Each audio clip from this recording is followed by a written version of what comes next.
right, folks, happy town hall day. I'm Maggie. If we've not met, I'm the community product manager for DataHub. Super excited to have everybody here. We have a ton to go through today, which is always very exciting. So let me get this going 1 second. I just clicked the wrong button. All right, off we go. Okay, so March, we're in March already. It's the end of Q1, hard to believe. Time flies when you're building amazing things. So we will, like I said, we have a packed agenda. I'm not even gonna bother talking through this because there's a ton, but we're gonna hear a ton of great demos from the core data team. We also have David joining us from Zendesk. Thanks for jumping in at the last minute there, David. And then, yeah, we'll jump right into it.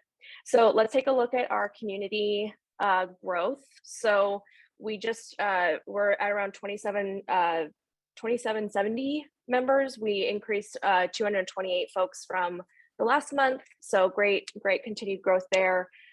We have 822 active users. This continues to increase as our obviously size of our community increases. Posted 8,700 messages, which is like kind of dizzying to think about, but only 794 emoji reactions. I'm going to take credit for this dip here because I was busy with Data Council last week, so I wasn't giving the teamwork emoji reaction constantly, but we'll ramp that up for the next month, I promise. As we've mentioned, Shirshanka and I spoke at Data Council last week. It was a super great experience. We talked about kind of the best practices or some new principles to data discovery. The recording of it should be available by the end of next week. We'll be sure to post that in the community channel as soon as we have a link for it. And then keep your eyes peeled. We are planning on a DataHub-wide hackathon in May. We're still figuring out some logistics there, but our goal is to really rally the community around kind of governance as code practices and really kind of firming up our approach to some governance principles there. So if that's something that you're interested in either participating in, or if you'd also like to help kind of facilitate or maybe like lead a development group or something, feel free to reach out to me directly. We also have Elizabeth, who's on the Acryl data team as well. And like I said, we'll be posting much more updates to come there, but I'm very excited to get that going. All right. I hear that a lot of people are getting excited and already forming teams, so get in early and start. Yeah. So I hear the prizes are going to be pretty amazing. So yeah, I just heard that for the first time too. Glad to know that, Shirshanka. Cool. We'll make sure we have some great prizes for it. All right. So this is my favorite part, community shout outs. We have an amazing and thriving and helpful and robust community. Super appreciative of all of you. We have some folks from Cabify that are driving adoption within their company. So David, Jose, and Luis, thank you all very much for your great contributions to the community and being strong advocates. We also have AJ from SumUp.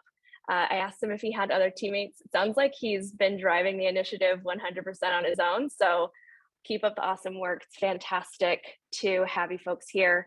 And I know I say this a lot, but by sharing these adoption stories, it's super helpful to get additional folks coming into the community when they see that companies of a similar growth stage or similar industry or similar tech stack are adopting DataHub. It's a huge boost for growing our community. So if your organization has adopted DataHub and you'd like a shout out, feel free to reach out to me.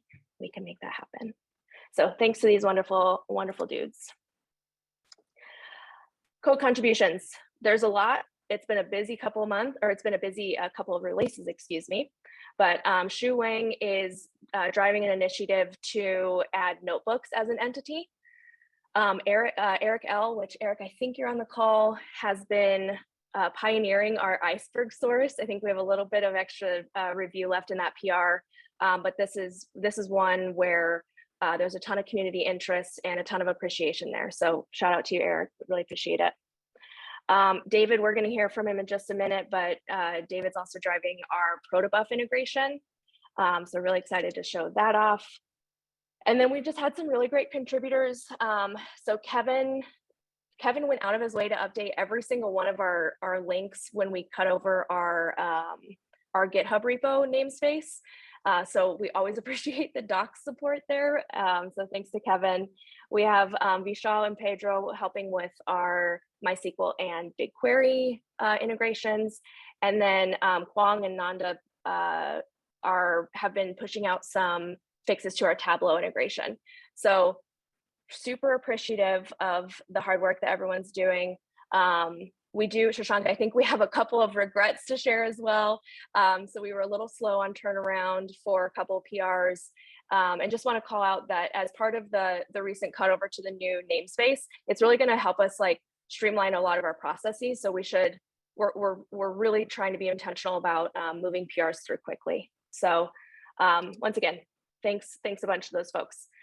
Last but not least, Mike posted a fantastic blog post on the Optum blog around how the Optum team is approaching data mesh with DataHub.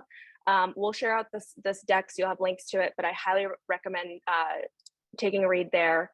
And then want to give an extra shout out to Kartik, who's been just supremely helpful in community support. So yeah, super appreciative of all of you. And just remember that code contributions are not the only way to contribute to the community. If you have if you're curious about how you can do that, reach out to me and would love to get you going. All right, on to project updates.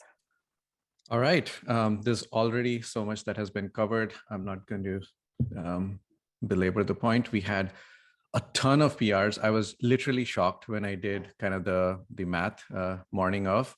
We had more than 200 PRs merged over the last month, and that's like even more than February. We had 176, and we thought we had hit a high. So this looks amazing. Looking forward to more and more contributions. Our contributor growth continues to be great. We added 13 more contributors over the last month, and we had a healthy 41 total contributors contributing over a month. Think about that for a minute, right? More than one person is contributing to DataHub every single day of the month. That's pretty cool. Lots of contributor shout outs. Thank you, everyone. It's been great. And there's so many PRs waiting in the wings that are also pretty exciting. Maggie talked about the regret list. There's a couple of Cassandra PRs that I'm really excited about. One that adds Cassandra as a backend for DataHub, and the other that adds Cassandra as a data source for metadata for DataHub. Super excited about both of those, but there's many more. Metadata integrations, we've had quite a few as usual. Power BI is the new source that everyone should be excited about and try out. Tableau we announced last month, and then this month we had lots of improvements to the Tableau connector. And so it's great to see the community kind of jumping in and improving that particular integration. David's going to talk about Protobuf schemas in Git, so I'm not going to spend a lot of time on it. We had improvements to the Spark emitter. Platform instances are now supported. And there's a lot of friendly names that you'll see in the UI. And so we've gone and fixed up a lot of the sources to start emitting better names for a lot of these data assets. On the developer experience, we now have the timeline API. We have the CLI supporting time series aspects. We also had David contribute an upgrade for us on Gradle 6, and we are prepping for Java 11. So we are not on Java 11 yet, but some parts of the code base are starting to build with Java 11. Product improvements, quite a few. In fact, the best way to show them is to actually show you screenshots. So let's get into it. We talked about, so before we get there, metadata model additions, everyone's very excited about those. Just a reminder, we added fine-grained lineage. We're still getting a lot of questions about it. So it's there. You're able to now add fine-grained lineage, also known as column-level lineage, to data sets and to data jobs. The UI isn't there yet, but the metadata model is and the API is. So start producing metadata, and then very soon the UI will land. We've also added support for assertions. So that's the next one. And you'll see all these entities showing up on the left rail. If you go to docs, DataHub project.io docs, you'll see all the entities showing up there. And notebooks, which Shu Wang contributed, and it's in beta or incubating stage right now. So we're looking for feedback and gonna firm it up as we go. And The next thing is the timeline API. We demoed it last time, but it's live, and so you can use it. The CLI looks like this. It gives you helpful indicators of what was added, removed. And then you also have a Swagger UI that goes along with it. Next. That allows you to kind of play around with the API. So have fun with it and let us know what you discover about your entities. Next is impact analysis. We did a demo of this last month. It's now available. Very cool. A lot of people are doing amazing things with it. Check it out. Allows you to see left to right dependencies. Dataset assertions are now in, so you can go in and look at assertions. You can even produce assertions from your specific data quality tool. And then my favorite feature, project updates on like friendly names. So remember how dataset names used to be so long and have lots of stuff in them. Now it's much better. We're actually calling tables tables now instead of datasets. So people who like thinking of their tables as tables would love it. Also, Kafka topics are called topics. And so we're kind of firming up all our support for subtypes and friendly names. And so all of the sources have been mostly updated. And if you see a source that hasn't been updated, let us know and we'll take care of it. Next up, ownership types. So John did this, I think, over a hackathon or something. We now have real owner types. We did a lot of community surveys to figure out what we should call these things, call these types, and what they should be.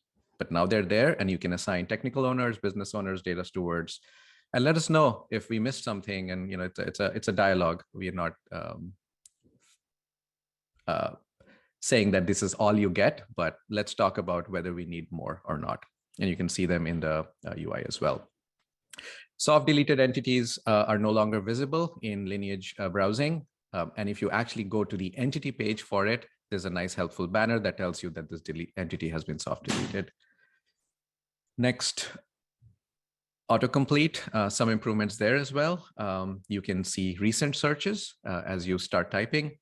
And you also get helpful logos when you have the autocomplete dropdown. And when you click on a particular entity, it actually takes you to that specific entity page. So lots of small stuff, but it all adds up to what we think is a delightful experience looking for and finding things. And yeah, tags have colors now. So how exciting. You can actually make the authoritative tag green and not red or whatever default DataHub decided to assign it. Also, our users and groups pages have been updated, look much more friendly. You can attach Slack handles and things like that.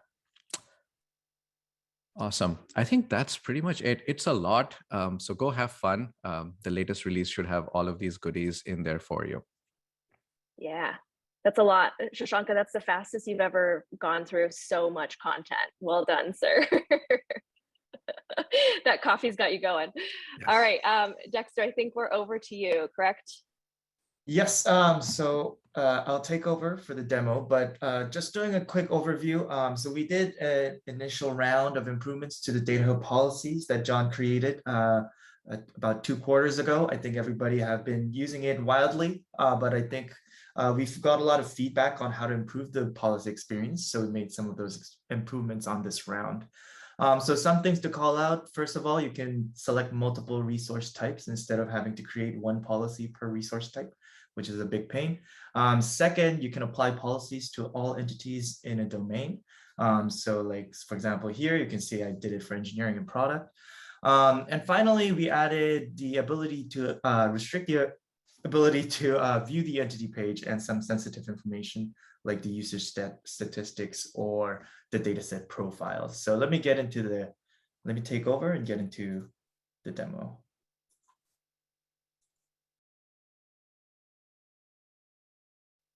All right, so can everyone see my screen? So you can see that we added, we kind of cleaned up the root policies that we have to a few. Remember, we had one per resource types. We now have a few.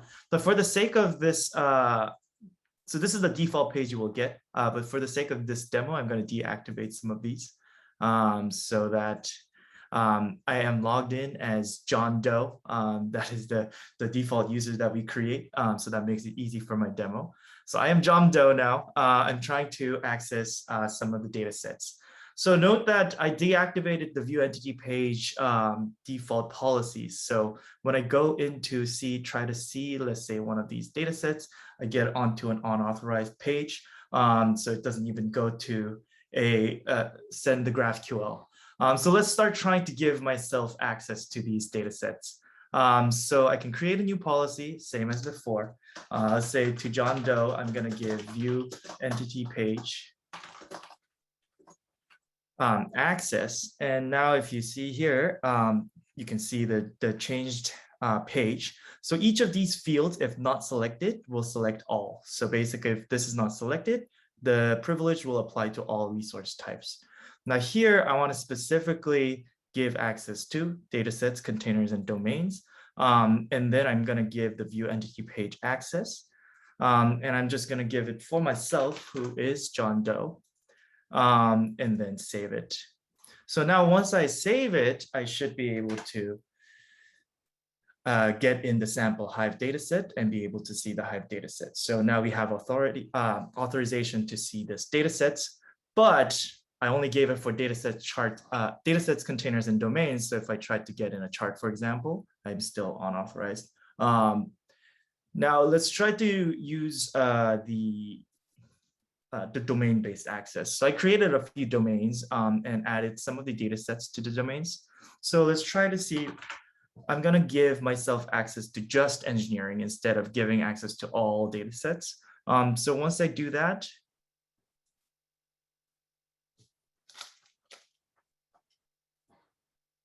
I should be able to access the things in engineering. So I go to engineering, I can access the data set here. But if I go to something in the product, for example, I shouldn't have access to this. The same for any data sets. So whatever policies you apply will be applied to all the entities within the data set, within the domain. So now let's try to get in this data set called user accounts. So this is a demo data set that we created. So of course it's unauthorized because it's not in the engineering domain. So I'm gonna edit this and remove that domain.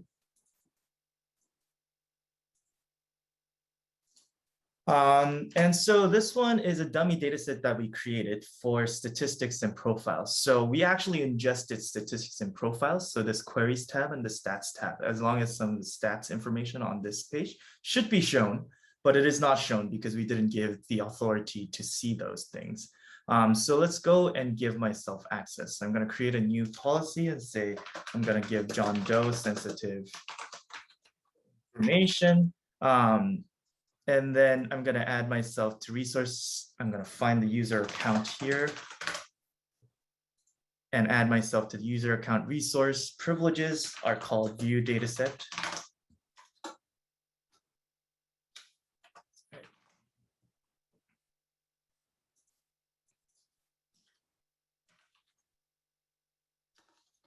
It's not working.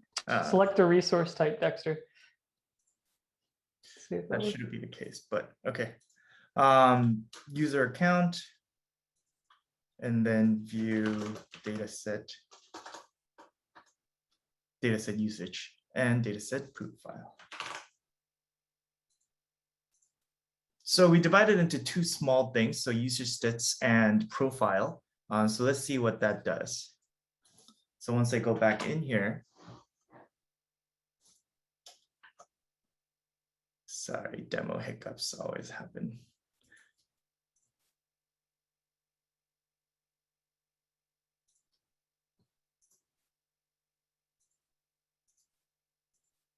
Oh, I didn't add myself to it. Okay, John Doe here.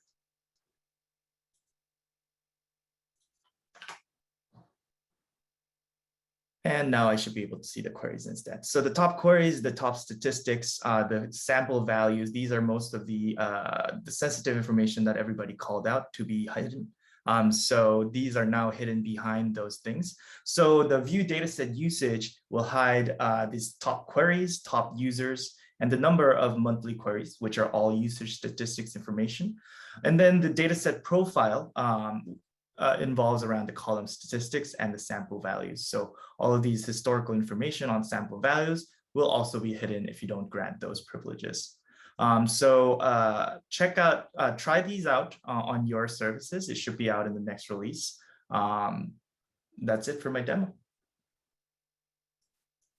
Thank you, Dexter.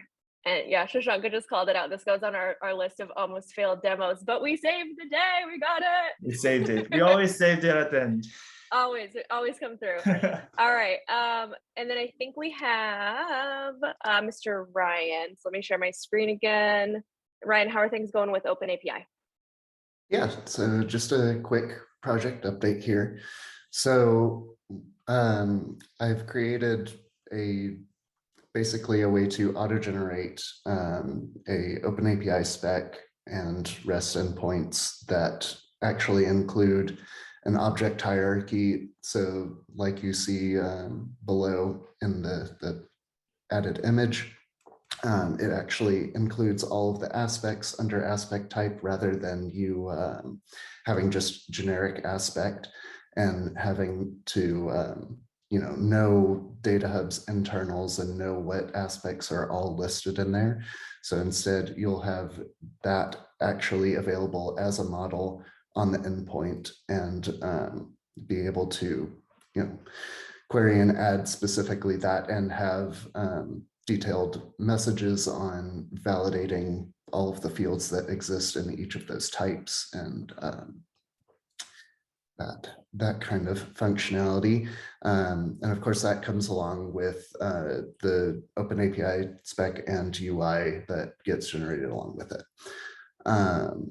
So currently, this is going to support pure full entities endpoints. So similar to like the metadata change proposals and deleting by entities, those endpoints are what's currently supported. We want to get specific endpoints for like data sets, ML models, and whatever other entities you've added in and pull those from the entity registry later on down the road. And we also want to move over the Python libraries to calling these endpoints rather than using the old RESTly endpoints. And we will not currently support time series in the first run through. I think that's kind of most of the status. Yeah. Ryan, of course, makes Awesome. it sound very simple and boring, but it's actually a ton of work. I ended up spending a fair bit of time understanding how he's done this. It's actually quite a bit of work to translate from one schema language to another, if you've ever done something like that. So we're essentially translating from Pegasus or PDL into kind of the JSON schema world. And there's a lot of nuance around unions and nested types and things like that. So a lot of interesting war stories there. Please hang out with Ryan and understand how this works. It's very cool. What I'm very excited about is that this Swagger API is going to allow people to auto-generate type-safe bindings in lots of different languages. And so it actually opens up a much more easy way to interact with the DataHub metadata store.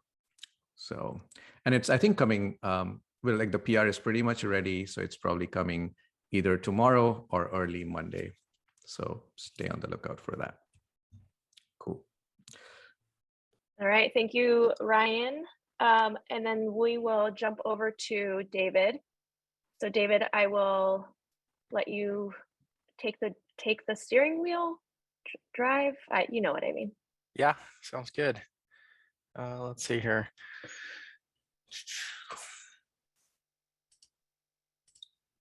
Let me know if you guys can see my screen. Yep, you're all good to go. All right, awesome. First try. So I'm an engineer at Zendesk. And so one of the things that we have a lot of kind of floating around our system are Protobuf schema files.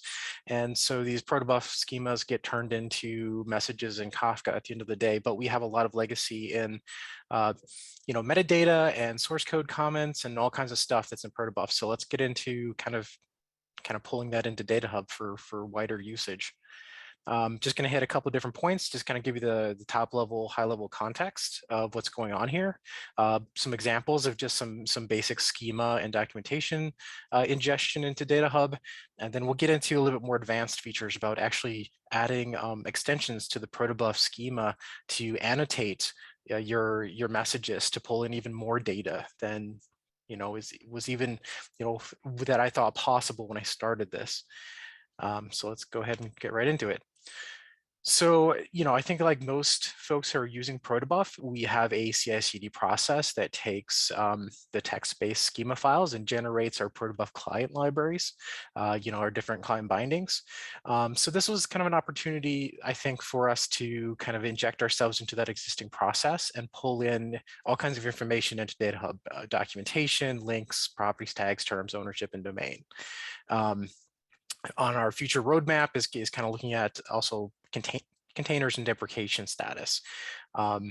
We find that, for a lot of the stuff, the producers of the messages, and the owners of the schemas has this information kind of naturally. And so their workflow is integrated where they don't necessarily even have to be aware of DataHub itself and putting data into it manually. So how does this general process work? So you might think that we end up parsing all of these schema text files, and that's actually not the case. We would use the schema files for the raw view within DataHub, but in general, we're ingesting the Protobuf descriptor binary. This is kind of a temporary file, essentially, that's used when the client libraries are being generated. So what I've done is I've created a DataHub Protobuf module. It's Java-based that will take in this binary file and optionally the text files and emit those as pieces of different types of data into DataHub. So that's kind of how it plugs in. All right, so let's just kind of look at some examples because I think that's probably the best way to do it. So at the end of the day, we're getting things like documentation, ownership, tags, and things I've mentioned before. One of the challenges with Protobuf, which are highly nested, is a given Protobuf file might have multiple messages in it, and some of those might be entirely nested, and some of those might be top level entities. And so there was some work done to take a look at the file structure and take a look at the graph of the nested entities and try to figure out what are my root entities. And we do that on a per file basis. So like within a given file, what's the root entity? And then also as like the combination of all your schemas, what are the root entities? And we'll pull those out. You can, of course, override it and say, well, I'm interested in this specific message to be emitted as a data set into DataHub, but we do a lot of automatic detection, hopefully covers most use cases. And so, one of our goals was, of course, to have both the tabular view and the raw view. And with the raw view is optional. One of the things with Protobuf is that your actual full schema is often spread out through multiple files. And so the raw view is not a concatenation of all of those different files. It's just the primary file. However, we do within the tabular view actually support the full nesting. Also, another thing that you'll come across is you'll see a lot of like well-known types, and we do our best to map those into the DataHub types. So these are basically wrappers that Google creates. So like, for example, I think how we represent a string or how we represent a timestamp with primitives, it could be done in different ways. Essentially, that's what these wrapper types are doing. But we just kind of support them and show the native data type. There's a bug in the screenshot. Clearly, it should be a timestamp and not a struct, but the intent is there. The other kind of complexities with Protobuf schema is, we have, one of, so we have union types, we have array types, we have map types, we have all of this kind of complex structure, and all of that is, appropriately nested or appropriately displayed within DataHub with the great support for nested objects that already exists in DataHub. So that was a good match. The other thing that our Protobuf files have is they have a lot of C style inline documentation, and we references and links and things to different sources. So we definitely wanted to source that information from these text files, and so we'll pull in things like descriptions on messages, descriptions on columns. We'll pull out some standard things like Slack channel links and Git owners, and you'll see them populated as institutional memory and descriptions. And the same thing at the field level too. So we'll pull out and show them where you might expect.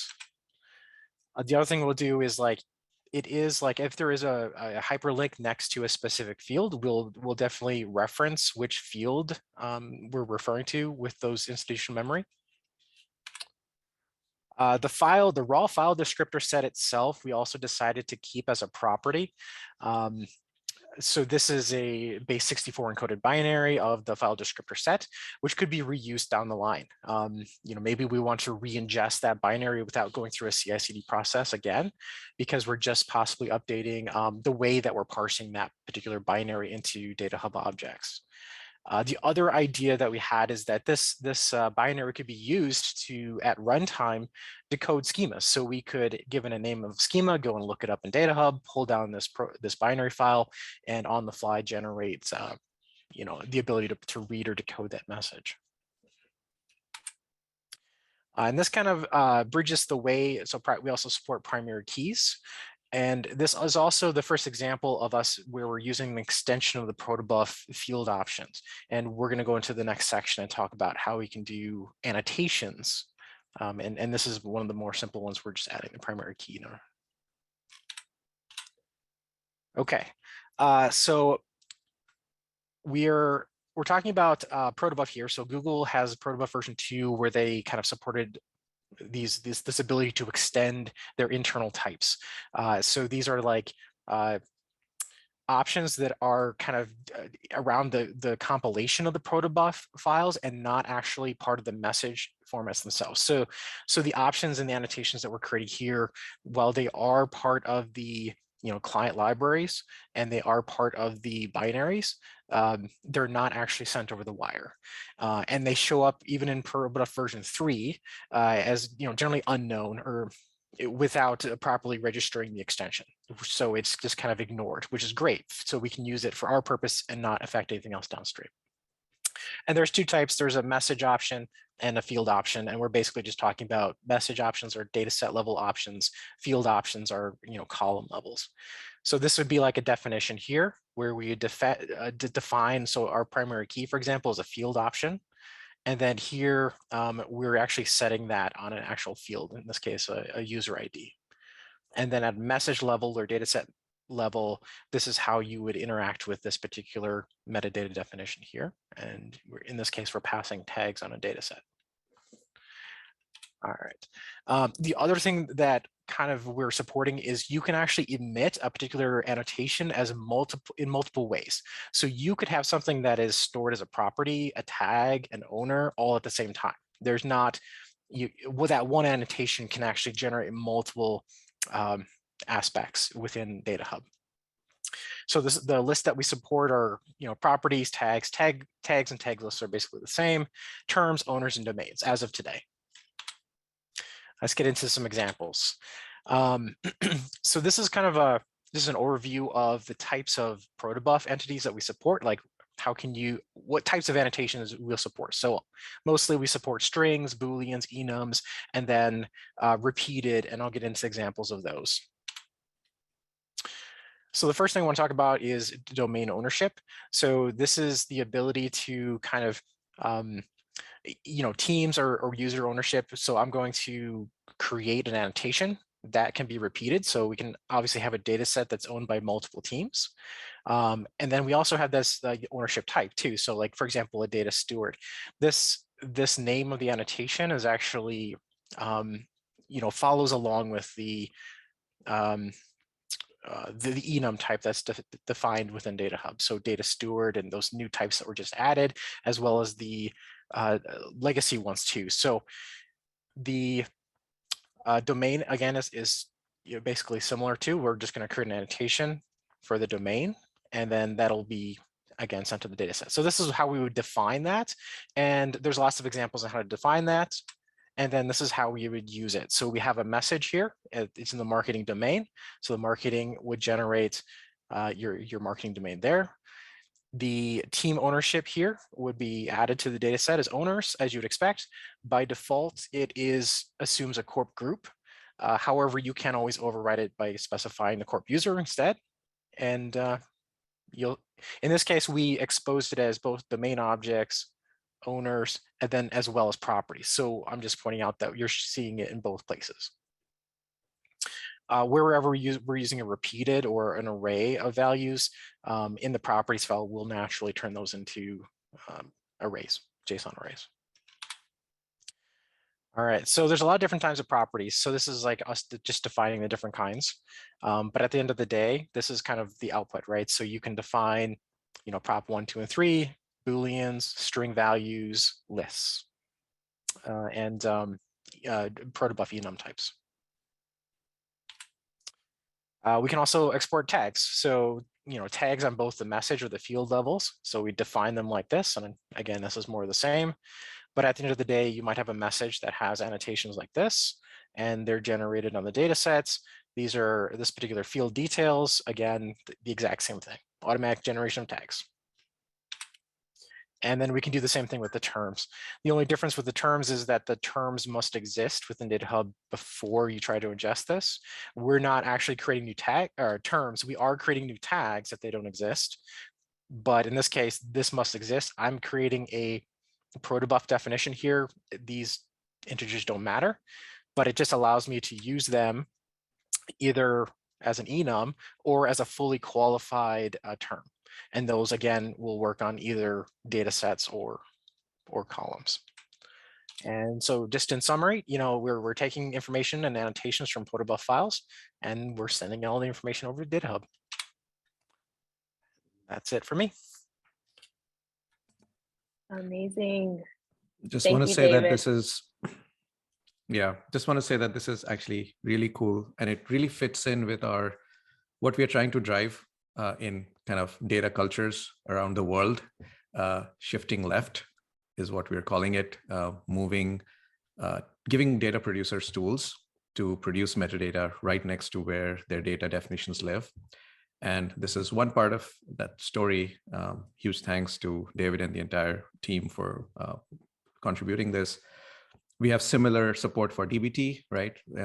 If you remember, we have support for mapping DBT meta elements. So you can check in your DBT models, add meta elements alongside those models, and they get automatically reflected in DataHub. So we're just pushing on this approach of check in and version your artifacts just like code, and good things will happen. All right, back to you, Maggie. Awesome. All right, Mr. Aditya, we have you up next for schema version history. Is that? Yeah, I can share my screen and start off with a demo. Go for it. Cool. That sounds great. Cool. Hey, everyone. My name is Aditya, part of the core. David, would you mind stopping your screen share? It says I can't share until you share. Is that good? Cool. Yeah, I think we're good to go. Give me one moment. Cool. Is everyone able to see my screen? Yep. With this DataHub demo? Yep. Cool. My name is Aditya. I'm part of the core DataHub team, as you can see with my awesome sweatshirt. And I'm super excited to share with you our upcoming schema history feature. So we're starting off by rolling out this feature that we like to call the schema history blame view. So similar to GitHub, where you can activate a git blame where you can see, when code was last updated. You can kind of do the same thing with DataHub now. So if I click on this blame button over here, you can see on the left, I get this column that says when the schema was last updated and how. So you can see this was added in this version of that, this version. So if I click over here, there's this really cool thing similar to how the git blame version works, where I can directly click on this and see the blame prior to this version. So I want to go to version 0.0.0, which was 3 days ago. Aditya, there's a request to zoom a little bit more. Oh, yeah, no problem. Is that better? I guess the right side is cut off a little bit, but let me know if that's okay. But you can see now this is just what was happening in version 0.0.0. You can see the timestamp of like when this was reported. And then we actually have a version selector here, so where you can go to a different version. So there's two ways to access this version history. You can either click on one of these icons over here, or you can use this version selector. Cool. Yeah, and the other thing I wanted to mention is that these axes are independent. So, I can still do this version selector even without activating this blame view. I can have either or both of those activated. Sweet. Let me stop sharing. Maggie, can we take it to the next slide, please? Let's see, where did that go? You bet. Cool. For some reason, I can't see your screen. There we go. Great. So that's what we're introducing in the next version of DataHub. We should have that released to you very shortly. But then after that, we were thinking what else can we do to give you better insights into your schema history? So the blame view is one great step, but the next thing we also want to do is add a timeline view where, you can see over here, in just a little bit of a different way than that blame view, what sort of updates were made, what tags and terms were added, when were descriptions edited, schema updates and stuff. And we're also planning it so that you can click on a specific version, and then that takes you to this differ that you can see over here that shows, what was the diff between that version and what was present at the previous version. Cool. I think that's everything on my end. And yeah, I'll pass it over to Tamás to talk about Airflow integration improvements. Oh, yeah. Can you stop the screen sharing? And yeah, I will use my screen actually. Awesome, go for it. So I hope you can see it. So please click on the presenter. So just view me only. Oh, that's cool. So yeah, I will talk about Airflow improvements, but actually not just Airflow improvements, but about the changes what were happening around pipelines and how we model these pipelines. And just to recap what we have currently and how we model currently. Currently, we have the data flow and the data job in our model. Data job basically represents a pipeline, which basically in an Airflow word, it's a DAG or yeah, it's a DAG. And we also have the data jobs, which are like the tasks in the Airflow word. So basically this way we can model the definition of a pipeline. And if you are using or Airflow lineage backend, then if you have a successful pipeline run, then we capture that view and we keep the latest snapshot of your pipeline definition. But actually, so that's just half of the reality, and there are a few drawbacks having modeling only this one. And let me give you a simple example just to understand one, just to showing what I mean in a drawback. So let's say you have your precious data, it's super valuable and it's unique and it's super expensive. So that's why I demonstrate it with a Mona Lisa.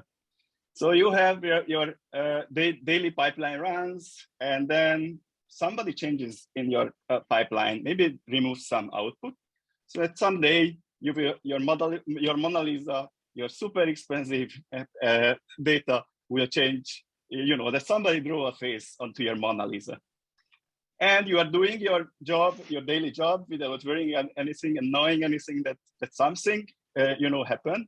When people calling you or just notifying you, hey, there is a fire burning behind you, and then you want to figure out, okay, I think my Mona Lisa changed, so my data changed, and I need to figure out when and what happened. But in this case, if you just use our current model, which I basically just get the actual snapshot of your pipeline definition, basically you are out of luck. So you can go, even Airflow does not give you any help in that. So that's why that we decided to model the other part of the reality, which basically the runs.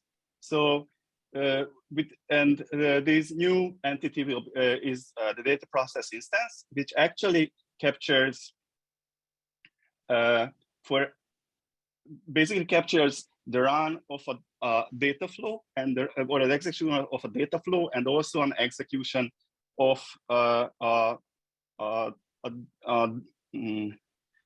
so basically the DEX execution and the task executions as well. And not just we are storing and we are basically storing with this new model a history of these pipeline definitions. So not just so with that you can see in time how your pipeline look like in history, and not just storing this, but also we can store the different status changes, because in reality your pipeline is not just a definition, but actually you based on the definition you want to instantiate your pipeline and your task as well, and those tasks and those pipeline as well will have some kind of status that it's just started, that it's failed, it's completed. So with this new model, what we are which are going to land soon, we are able to capture this information.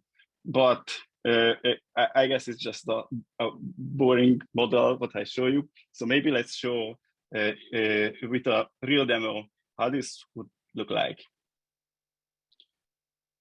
Let me see. I hope you can see my screen. We can. Cool. So I have this example lineage Airflow pipeline from the Airflow example. I added some, and I have lineage backend, the DataHub lineage backend set up. And as you can see, I have a few dataset defined. And in the end, if you check, this basically will generate like these cat1, cat2, cat3, and cat4, five categories as a data set. Let's change this and remove 3 of them and run our pipeline. I trigger. Oh no.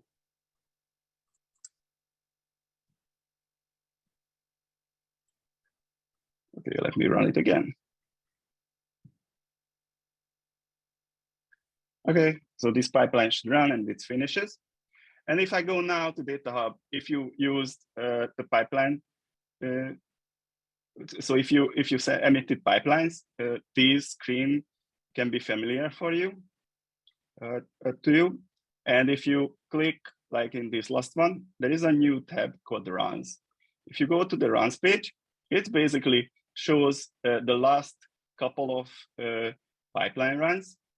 As you can see, it shows the date when it was executed. There is some run ID, and there is the status. And also, I think it's super important here, interesting here. You can also see how your pipeline inputs and outputs change in time. So basically, as you can see, previously we had like 4 S3 files as an input, and with the latest run, there is only 1. And maybe you are interested, okay, but what was the, I'm interested in the logs, so what happened there? Or maybe if it's in a failed state, you are interested in what happened and you don't want to go to Airflow and just finding that specific run, maybe it can be hard. So there is a button as well, which if you click, it basically brings you to the logs of that execution. So basically this is what you can expect. This is a super early version of the UI. So you can but based on this model, what we captured, you can see there is endless opportunity possibilities to support. And just do 1 sec, because there is another small thing. So basically, to help generating these models, we also working on a new high-level API. So earlier, sorry, just one sec.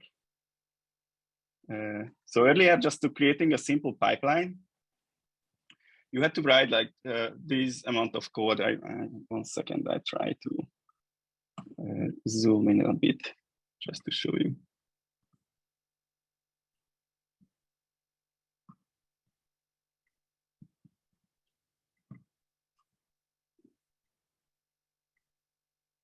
So this was the amount, and this code, what it does actually, it just creates one data flow and one data job. And with the new high-level API, this will be much simpler. Tamás, you may have to hit some present mode because. Oh yeah. Yeah. Can you see it now? So yeah. So now with this new API, what we are going which will land soon. Basically, you can do it like in 3 or 4 lines of code. What was previously was like 50, 70, or even more. And actually, the Airflow demo, what I showed was using that new API. Super exciting. Tamás, you have a lot of love in the chat. Also, live demos. What are we doing to ourselves? Got me on the edge of my seat over here, man.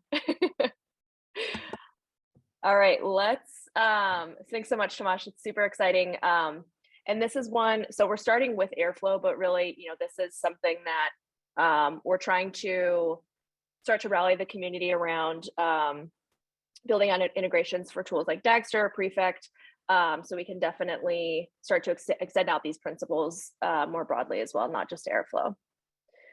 All right, I believe I turned off the spotlight, so hopefully we're not just highlighting Tamás's beautiful face indefinitely.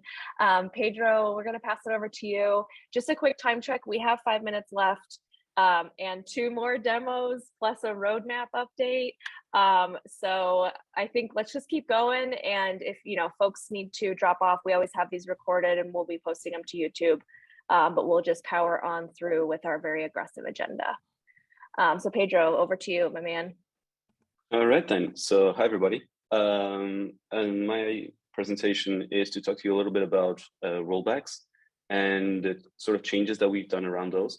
Considering our time constraints, I'm going to live even more dangerously. I'm not going to use slides. I'm just going to do a live demo all the way. So please pray with me that this is going to work. So first of all, let me give you a very short story and tell me if this resonates with you. You love DataHub, you just booted it up, you set it up, you deployed it, and you ingested some metadata. You showed this to your team members, to your company, and people started making some modifications. And then sometime later, you realized that the metadata that you ingested originally had some issue, right? So instead of deleting things one by one, you instead say, hey, let me just do a rollback of the ingestion that I did on Hive or Kafka or Glue, whatever source you try to use. And then suddenly you lost information because someone made a change in the UI and that's no longer there. As soon as you roll that back, you lost that information. And there are a couple of reasons for this. We can talk about them later on, but my presentation to you is to show you that that no longer happens and what that would look like. So first of all, let me log into a completely empty DataHub installation, right? This has absolutely nothing. From here, we can see that, okay, I just have a person here, which is myself, the DataHub user that logged in. From that, I'm simply going to, oh, sorry about this. Let me actually go down so you can see.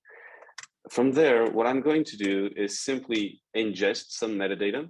You could consider a scenario where you're ingesting from Hive or from some other source. In my case, I'm just ingesting from a file. And once that is done, I reload my page and I have a whole bunch of data sets, right? From here, I'm going to simulate a user making some modification. So let's say that I look at this documentation, it looks okay, but there's actually a bug here. This data set is not updated daily, it's actually updated weekly, for instance, right? So I just made a modification to this data set. From here, let's assume that there are a whole bunch of data sets here that I don't want. So I just want to roll this back. So what I'm going to do is simply ask DataHub, hey, what ingestion runs did you perform? And in this case, it was this one done by a file. From here, then what I will do is just say ingestion, rollback, and then minus run ID. And I just give it my run ID. And it will tell me, hey, you will permanently delete information if you do this. I'm like, okay, that's fine. I do this. And if we give it a minute, you'll see that a whole bunch of sources got deleted. And if I reload my DataHub page, I no longer have metadata, which makes sense. However, if I re-ingest the original data, assuming that I fixed something on the upstream source and I re-ingest it, hopefully, demo God's willing, I will have my the metadata that I originally changed, it will come back again. So I reload my page, I go again to the exact data set, and here we go. The data set, the modification that I made is no longer daily, it's actually weekly, which is correct. So this was a pain point for some people in the community. Essentially, what this is doing is implementing soft rollbacks for DataHub. And alongside this sort of support, there are also several other things that we can do, but from the time limits, we can talk about those later. So Maggie, I'll hand it off to you, and thank you very much. Awesome. Thank you, Pedro. Mr. Gabe, I know I told you that we were going to bump you, but now I'm unbumping you. Would you like to give us a sneak peek? That, yes. Let me just get ready. Sure, I'd be happy to.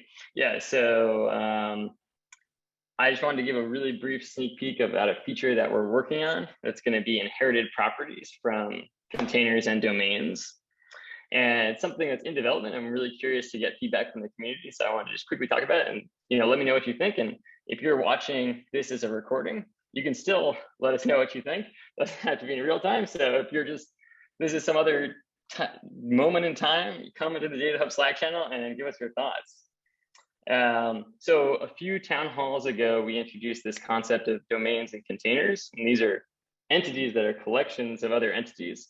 Domains are collections in terms of the organization of your, it's really about collecting entities along organizational lines. So, what teams or departments or subject matters these data sets fit into.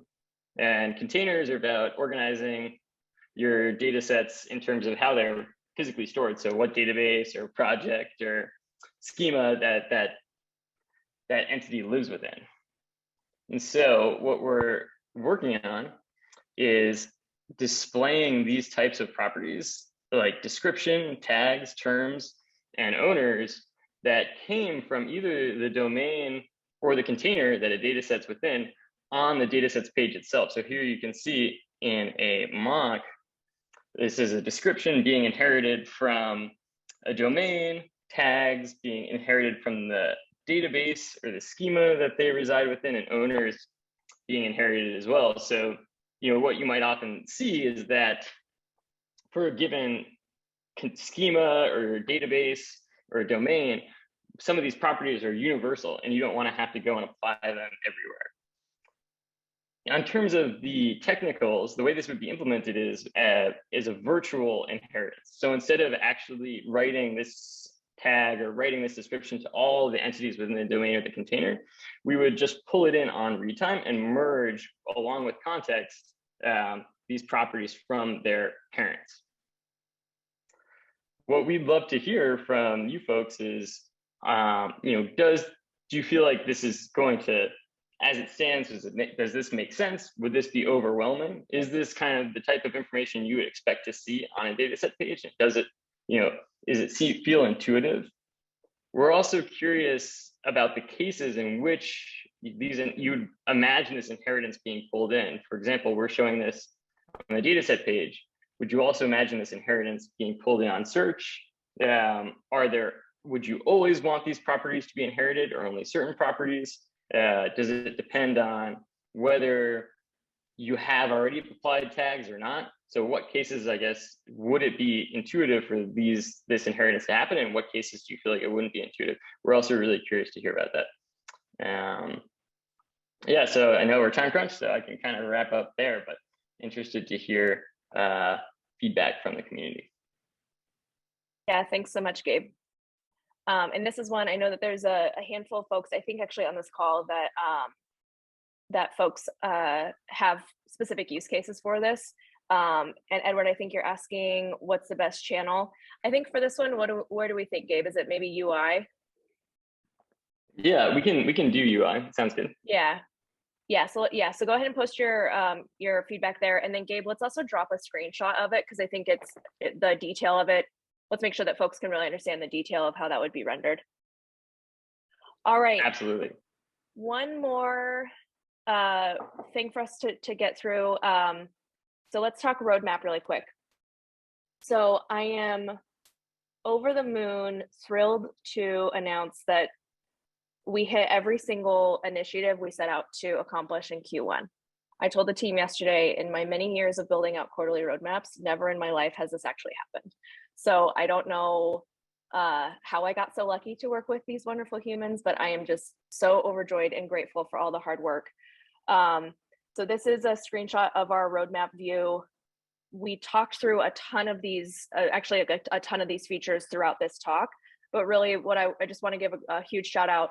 We built this roadmap around community requests. We built these features with community input and community contributions. So huge, massive congratulations to not only the core team, but the broader DataHub community. Super successful start to 2022. I'm blown away. So let's talk Q2. This is a super rough outline. I ran out of time, my apologies. But from a design/discovery standpoint, I'm going to team up with folks on my team to really start to dig into discovery and kind of understanding the problem space of collaboration and social features. So this is, we have a handful of feature requests within our portal around, specifically around collaboration, but we really want to understand what problems are being solved there and not just kind of like slap a feature on it and cross our fingers hoping that it'll do the trick. So keep an eye out there. I'll be putting together some user interviews. Would love to hear from folks in the community. From a user experience side of things, we're going to really turn our investment towards business glossary and making that a first-class citizen within DataHub. We have someone in the community who's already started this work here, and really we're just going to bolster that and make it really sing. So we're thinking not only Markdown support for glossary terms, creation via the UI, but really just kind of making that a stronger or better workflow for folks that are working within the DataHub UI on a daily basis. From user and group management, this is really, we hear time and time again, how do I just go into the UI and create a user, right? Is it LDAP, is it OIDC, all these different things. So we really want to streamline the process around creating users, managing groups, managing roles, permissions, all of that fun stuff. Our lineage visualization, so that the actual lineage graph where you can traverse different nodes, we're going to give that a deeper, some deeper thought around the design there, both by kind of like grouping entities by similar containers or domains, but also giving folks the ability to filter on those views. So maybe you only want to look at data sets and dashboards, or maybe you only care about ML models and pipelines, but really just kind of simplifying that graph view so we can help folks be a little bit more kind of empowered there. We'll also give some UI refreshes to our queries and stats page just to make it a little bit easier to read. Two more things. Developer experience. We're going to invest in building out a better getting started tutorial to make it easier for developers to come in and get started with DataHub. I know that we have a very helpful community to help people get up and running, but we want to make it even easier for folks to get in and actually working with that. We're also going to be removing our Confluent schema registry as a hard requirement. I know that there are some folks, not sure that anyone's on the call here, but there are folks that are super eager for this. So we're excited to make that happen. And then we'll also be rolling out a Java Kafka emitter. So for folks that are maybe not working in Python as much, we can show you some love there. And then community support. We're looking for support from the community around some new integrations. So specifically looking at Vertica, Click, Flink, and Hootie. Now that I say all of those words in order, it sounds like a foreign language, but I promise they're real things, and we have a real need for community support there. So if that's something you're interested in, please feel free to reach out to me. I'd love to help facilitate getting you support from the core team and really just kind of moving those initiatives forward. The official roadmap will be published this week. I will link out to it in the community channel. And let's make Q2 as successful as Q1. Why not? All right, everybody. I think that's it. If anybody has questions, we can stick around for a few minutes. But otherwise, happy end of March. Happy April Fools if anybody's going to play some pranks tomorrow. And we'll catch you all on the internet.